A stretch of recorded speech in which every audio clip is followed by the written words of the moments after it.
Welcome to Fireside Chats with Erin, the reboot. I'm Erin Gowerluck, the president of the Canada Grains Council and your host. This podcast serves as a forum to explore grain sector priorities that reflect the Council's work here at home and around the world.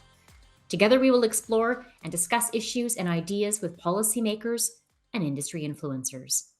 And I'm pleased today to be joined by Diedrah Kelly, Executive Director of Canada's new Indo-Pacific Agriculture and Agri-Food office in Manila. Diedrah joined the Department of Foreign Affairs and International Trade in 2001. In Ottawa, she has worked as the head of Policy and Programming Unit in the Threat Assessment and Intelligence Services Division, as a senior nuclear advisor and program manager in the Global Partnership Program, and as chief of staff to the Assistant Deputy Minister for International Security and Global Affairs. She has served abroad in a variety of positions, including from 2004 to 2007 as counsel and political counselor at the Embassy to Bosnia and Herzegovina, and from 2007 to 2010 as head of the Embassy office in Astana, Kazakhstan. From 2011 to 2014, she was the political counselor at the High Commission in Ghana. From 2018 to 2021, she was the ambassador to the Association of Southeast Asian Nations in Jakarta, Indonesia.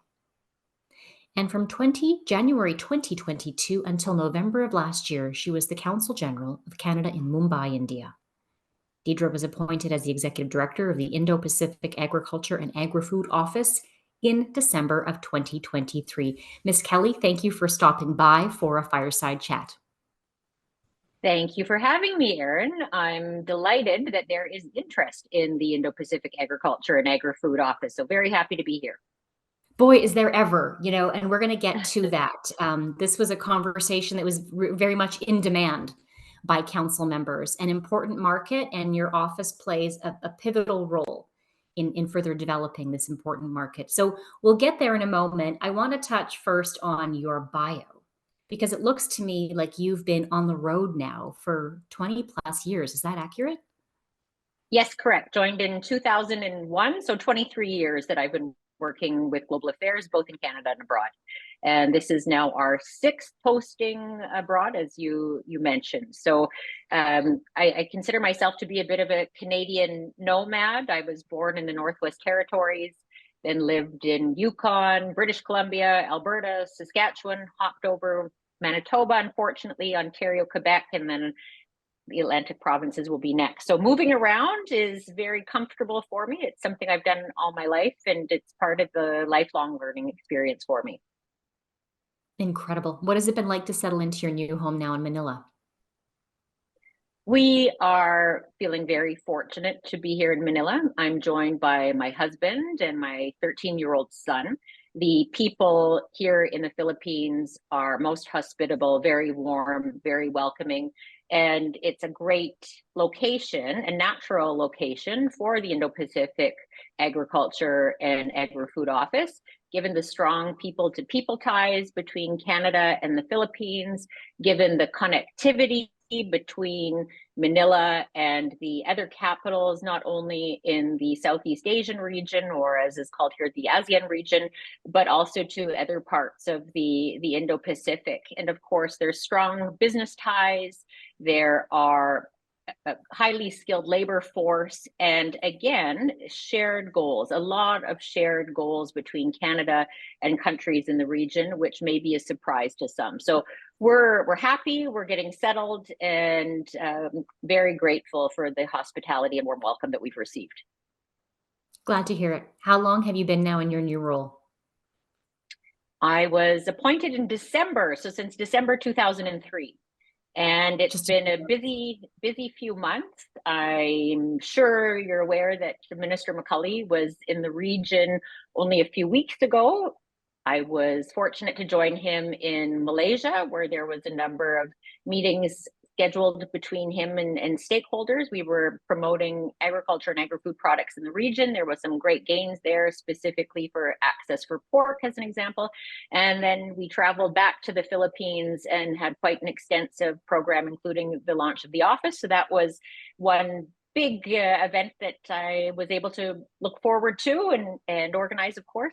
And then we've been very fortunate to engage with many stakeholders in the region as well. And in the last 3 months, I have supported a Canada Grain Council event that was organized by the governments of Alberta and Saskatchewan here in the Philippines and in Thailand. There was also an event that was organized by Soy Canada. Of course, when we had the launch, we had Canada Pork and other stakeholders come through. Just yesterday, I was at the opening of the Maple Foods office here in Manila. So it's been a very, very busy period right out of the gate, which is good, and trying to sustain. At the end of the month, I'll be joining Minister Ng as part of the Team Canada trade mission that will be in Vietnam and in Malaysia.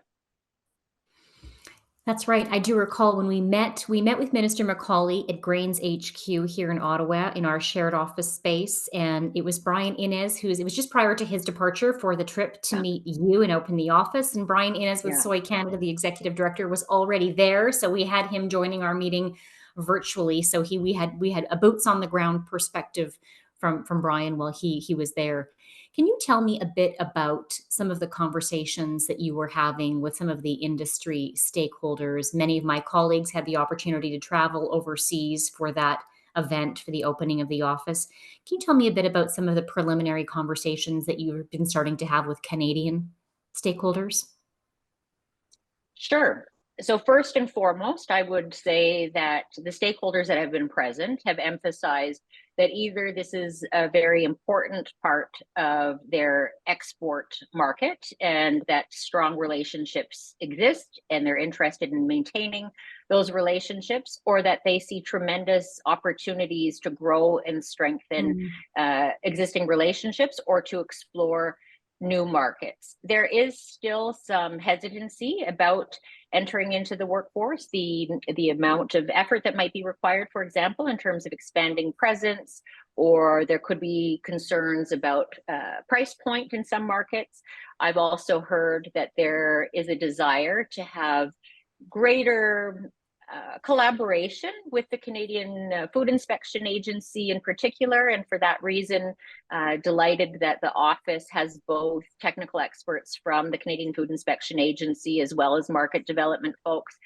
And then for me, most importantly, is really I see a genuine desire for the office to succeed in order to help brand Canadian agriculture and agri-food and seafood products in the region, to raise awareness of the quality of those products, and to highlight that really they are available in any way possible to support the endeavors of the office. So I'm really grateful for that spirit of collaboration and the offers of support. And I think in order to succeed, it will absolutely have to be a team effort between the office, between the embassies and the trade commissioner network that already exists, the commercial presence that already exists, but as well as the associations, the producers, the processors, the exporters, everyone who has an important role to play in this ecosystem. Really important to communicate, to collaborate, because together our resources combined will have a much greater impact than if we work in silos or do it unilaterally. And I think that's how we're going to be competitive, and that's how we're going to make strides in the market. I appreciate that. We're going to come back to that point that you've just made in a moment. We talk a bit more about how the office can support some of that industry outreach in the region. But before then, can you introduce the office to our listeners? Talk a bit about how it's structured and staffed, how it's funded, and can you give us a sense of some of the priorities and the related work plan, if you will, for the next year or two? Absolutely. So we're still in the early stages, as you mentioned. We're now in month 3 of setting up the office.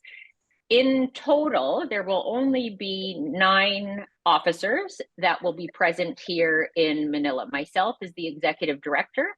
I will have 3 technical experts supporting me from the Canadian Food Inspection Agency, one who specializes in plant, one in animal, and one in food. And then they will also be supported by a locally engaged staff.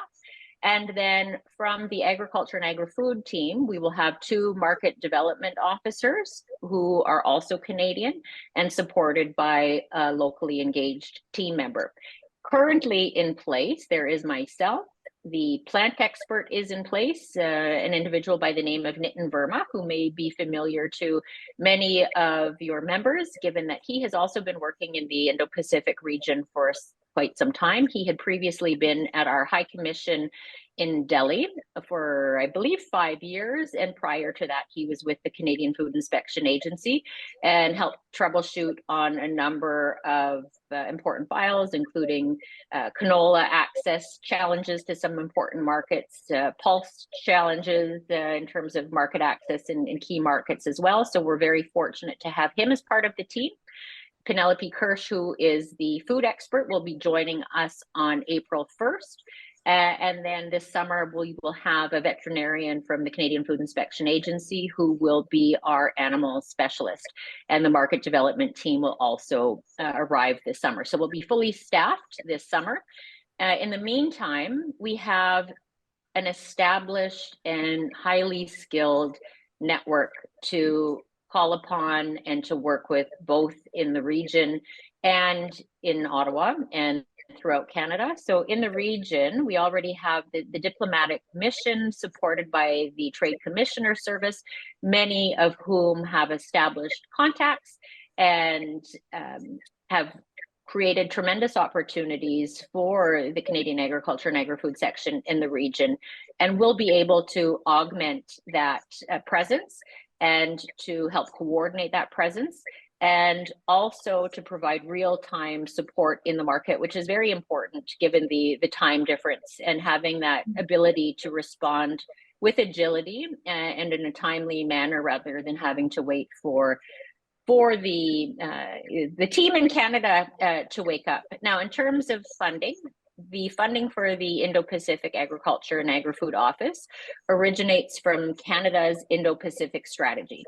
In 2022, Canada formally launched its Indo-Pacific Strategy, which I think is one of the most strategic policy and important policy initiatives that has been initiated in recent years. If you look at the pace of development, the strength of economic growth, the changing demographics in this region, the hundreds of millions of people that are here with growing middle class and changing consumer products, it already is, but will continue to be an extremely important part of the world for Canada's economic prosperity and continued growth, and important that we are looking to deepen engagement in all areas. So ranging from security to commercial to people ties. So the funding from our office is part of that Indo-Pacific strategy.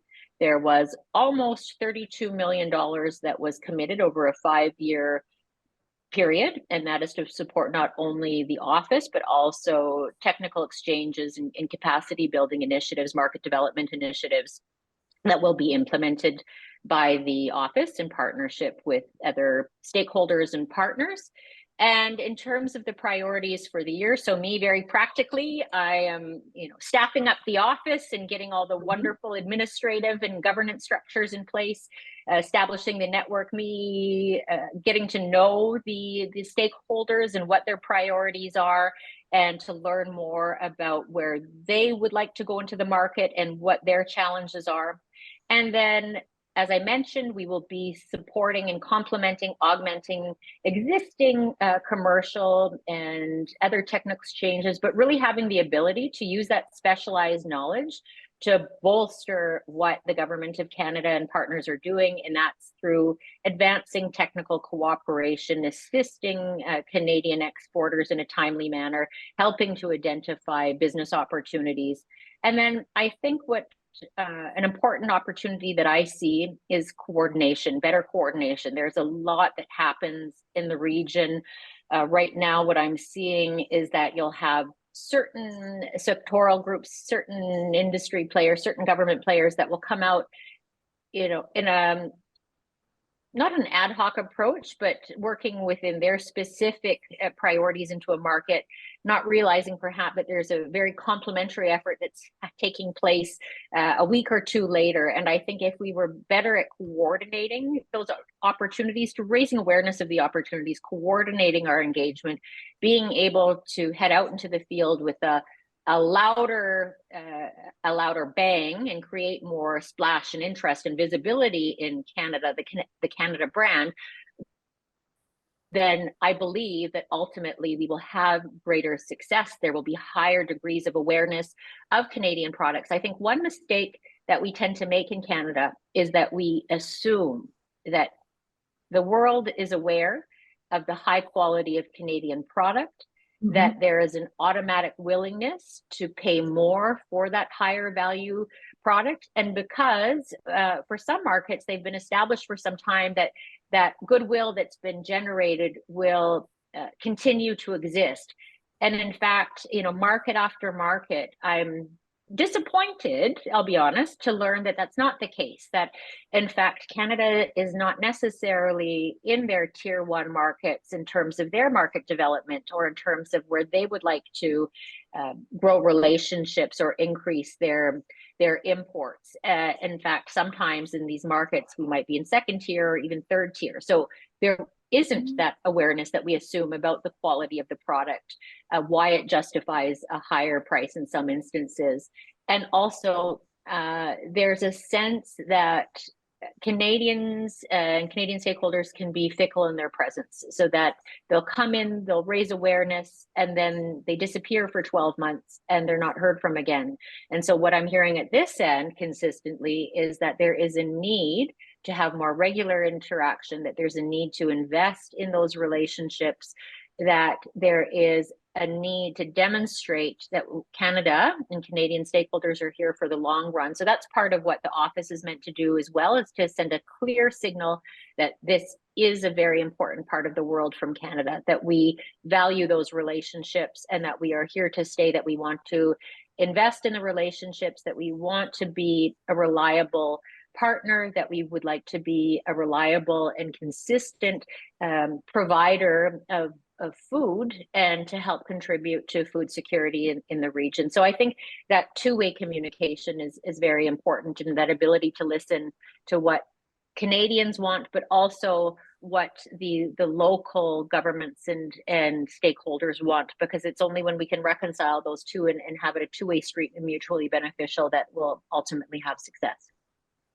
Appreciate that perspective. And I want to unpack that a little to the extent that you can, recognizing Sure. that you've just been in the role now for a couple of months. But you mentioned at the outset that you've been doing some engagement already with local stakeholders. You referenced already some of the perspectives that you've gleaned from those conversations in terms of the Canadian brand and some of the work that we need to do there, and why it's so important that the office is there for consistent, ongoing engagement.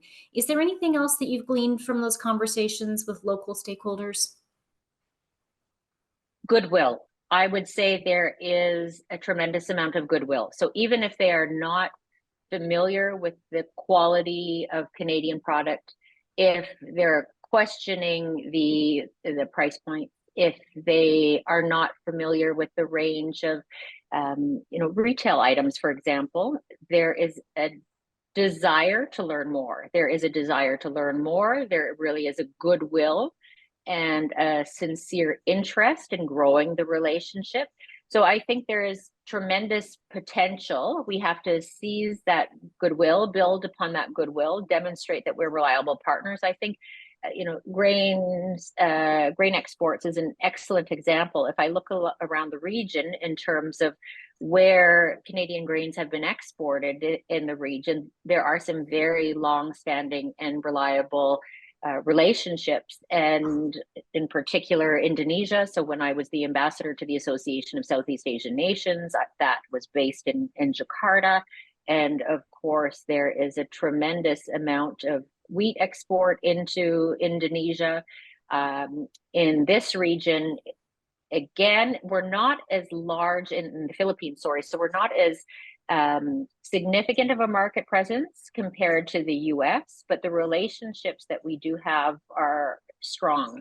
For example, there is one Milner that I have come to know, their family was the first to import Canadian wheat into the Philippines. That was over 30 years ago. And very much invested in the relationship, very much in continuing that relationship. So when we do have relationships, they are established. There's a goodwill. There's some success stories. Doesn't mean that there aren't challenges. I think anytime there is expansion into a new market or growing, that obviously presents challenges. And I think also what we're seeing is, as there is a growing middle class, as there is more consciousness and desire to have safe food for populations, then on this end, they are also looking to increase their regulatory capacity and safeguarding practices. And so that could introduce practices that we don't necessarily follow, adhere in Canada, but that doesn't mean that our products aren't safe. In fact, we have full confidence in the safety and the quality. So having those conversations to understand or to explain that, yes, you may have this new requirement, we don't necessarily do it at par in Canada, but here are the many other steps and safeguards that we have in place that can ensure that same safety of food, to make sure that it is good for your people to eat, that it is nutritious, and that we have full confidence in the product. So there's lots of new and interesting challenges that are emerging as demographics change, as tastes change, and as spending patterns evolve. You have lived and worked in so many different countries, markets around the world. When you look at the establishment of this office in particular, why is this approach so important in this region? To me, that is clear, the answer, and it is because relationships matter. Relationships are extremely important. If you have a trusted, valued relationship, if you have been a continuous partner, a consistent partner, that will be a lifelong relationship to build and grow. So investing in the relationships is very important. Having a presence in order to be able to respond and to signal value of that relationship and consistent presence. So for those reasons, I see a clear value in having the office to demonstrate a desire to invest in the relationships in order to demonstrate the value that Canada places on this region, and to demonstrate an accessible, consistent, and reliable presence. And like I mentioned earlier, to provide more real-time assistance based on science-based approaches and technical expertise and knowledge of the local market. And you talked about a Team Canada approach. You talked about how, government, industry, associations, we all have a role to play. You talked about the need for greater coordination so that we can be more effective when we're working together.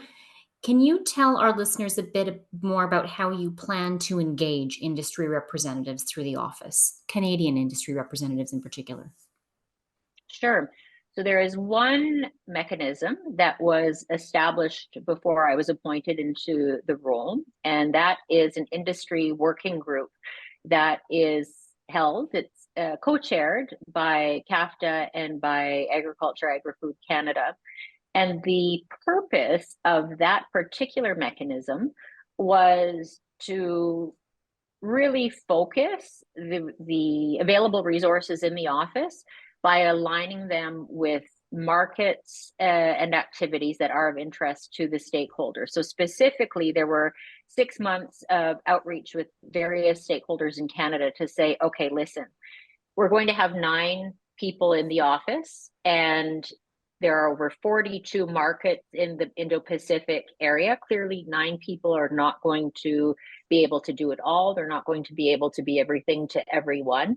So as a group, where do we see the greatest opportunity, and where can we use these resources, leverage these resources in order to have the highest likelihood of success. And based on that particular exercise, even before I was appointed, it was identified that a number of the markets in the Southeast Asian region is where the majority of stakeholders wanted to focus.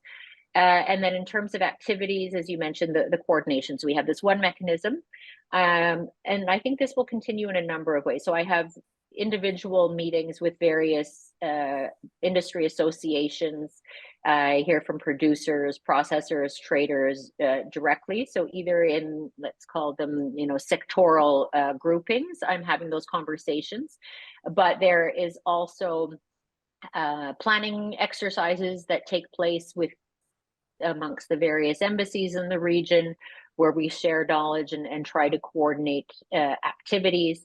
I think in terms of pushing out information to the stakeholders in Canada is an area that we can improve upon.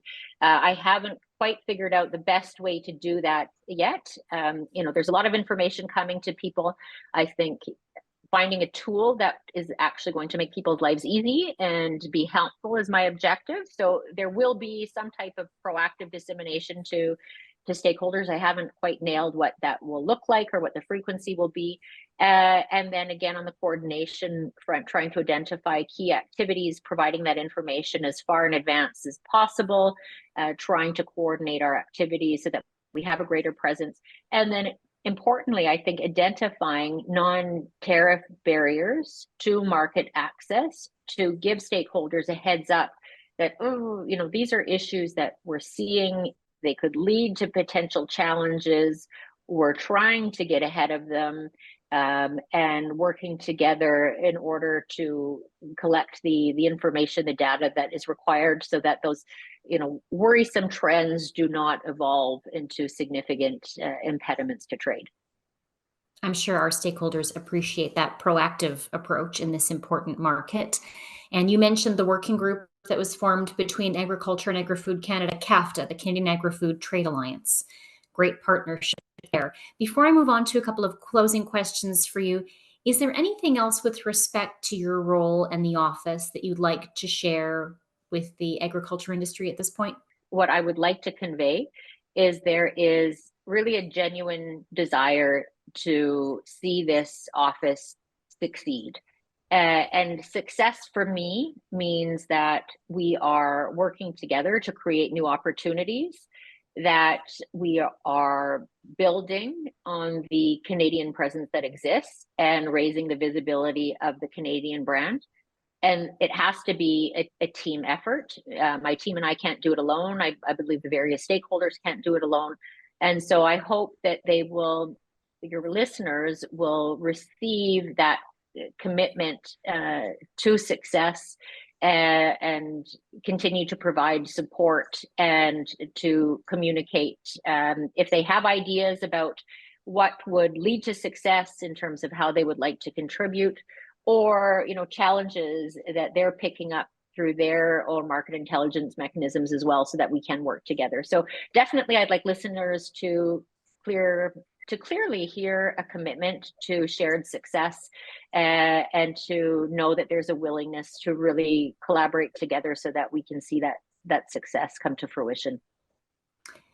Speaking of success, what does that look like for you? When you accepted this role, what were you hoping to accomplish? What would your legacy? I know it's hard to imagine. You're 3 months in the role, but what does that look like in your view?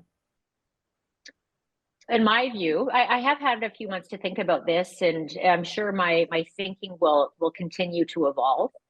But on a personal level, I was hoping, and then continue to hope, that stakeholders will see me as a useful resource for them in the region, an effective advocate for their industries, as well as a listening ear to hear their concerns and to genuinely try to seek solutions. So if I manage at the end of my tenure to gain that credibility with stakeholders, and if they see me as an ally and a champion for their efforts, then on a personal level, that will be a success for me. In terms of the office, if we have managed to strengthen our relationships with the regulatory authorities in the region so that when there is an irritant, we can work together to quickly resolve those irritants and not create obstacles to trade and export, then that will be a huge success for me and for the office on the technical side. And on the market development side, if there is new inroads for Canadian exporters, if they have expanded into the region, if they have identified new clients, and if we have helped to play a role in that process, then I will consider that a win. So I don't have specific targets to say, I hope we can identify X number of new clients. I hope that we can grow exports by Y%. But, I think right now on a less empirical front, if we start seeing more Canadian companies present in the region, if the regulatory officials know who to call when there is an issue, if the Canadian brand is better recognized, I think we'll have a win. I think your vision of success closely aligns with that of sector stakeholders in Canada. I appreciate your perspective on that. In closing, I have a personal interest in leadership, having studied the topic as part of my graduate degree. And I think that increasingly some of the unprecedented challenges that you've talked about require unprecedented leadership. So I want to close all of my conversations by asking my guests to weigh in on this topic. And my question to you is this. One thing that really stands out as I reflect on our conversation today, and in particular on your experience prior to arriving in Manila, you have worked and led in so many different parts of the world. Regardless of where you are, what is one thing that rings true, that you can count on when you're looking to establish yourself in a new office, in a new country? How do you build trust and rapport with your colleagues and stakeholders? It might be more than one specific answer, if you don't mind. Quite But right. what rings true? So as you noted, I have worked in different markets. I was in the Balkans, in Eastern Europe, in the former Soviet Union, in Africa, in South Asia, and in Southeast Asia. And if I had to look for common denominators in those markets, I would say, and I think this probably applies to North America and the Americas and elsewhere around the world, is authenticity. I think it is so important when you are in a leadership position to be authentic. And it sounds cliche because everybody says it, but there's a reason everybody says it, and that's true. There will always be people that know more than you do, that whether that's in terms of the local market, in terms of the business practices, or if it's about their products, if it's about the technical specifications.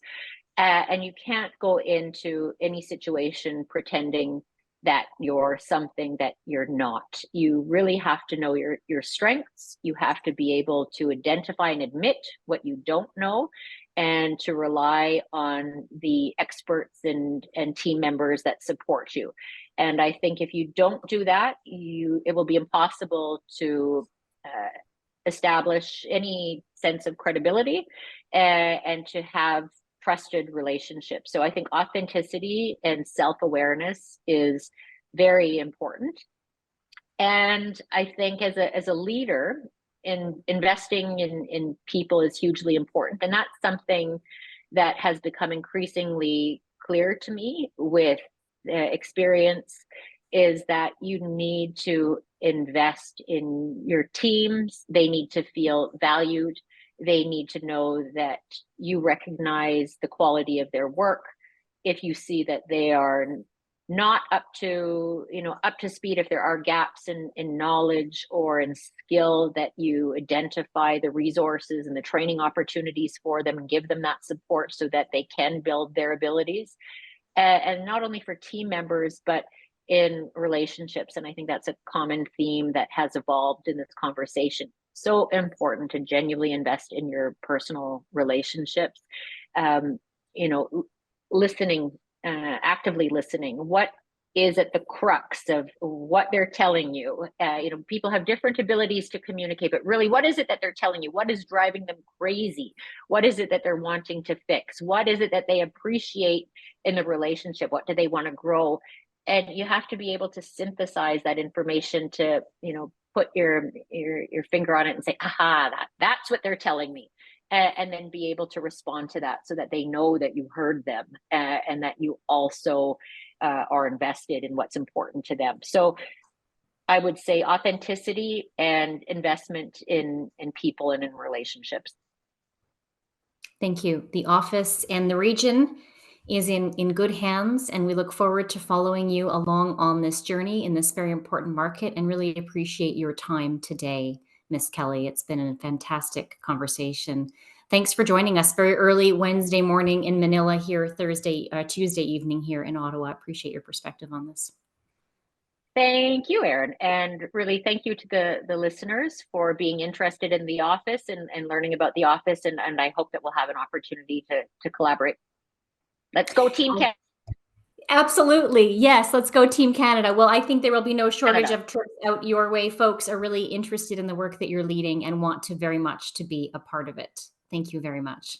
I hope you found this episode as thought-provoking and inspiring as I did. Remember, these fireside chats with Erin are monthly, so mark your calendars. We'll be back in April with another great conversation. Stay connected with us for more engaging conversations that delve into the heart of the grain industry. You can catch us on your favorite podcast platforms, including Spotify, Apple Music, and YouTube. Just search for Fireside Chats with Erin and hit the subscribe button so you never miss an episode. Until next time.